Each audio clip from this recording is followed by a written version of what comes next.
6 दिन और हर सुर बनेगा एक ज्ञान। 18 अक्टूबर से रात 8 बजे सोनी एंटरटेनमेंट टेलीविजन और सोनी लिव पर। फ्रेंड्स जय जगन्नाथ। आज जानिबा ज्योतिर्मयी जे कि इंडियन आइडल ले परफॉर्मेंस करछन्ती शनिवार और रविवार रात 8 रे देउछि सोनी एंटरटेनमेंट चैनल ले कि बालेश्वर नीलगिरी पाउसना गाँव झीलटी बहुत भल परफॉर्मेंस करछि ताको हम सपोर्ट करिया आ वोटिंग करिया तेणु वोटिंग देवा।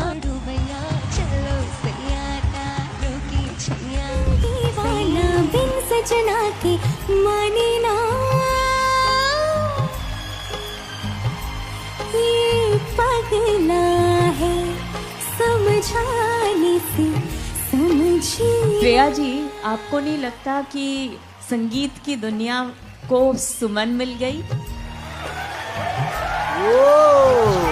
और हर सुर बनेगा एक ज्ञान। 18 अक्टूबर से रात 8 बजे सोनी एंटरटेनमेंट टेलीविजन और सोनी लिव पर।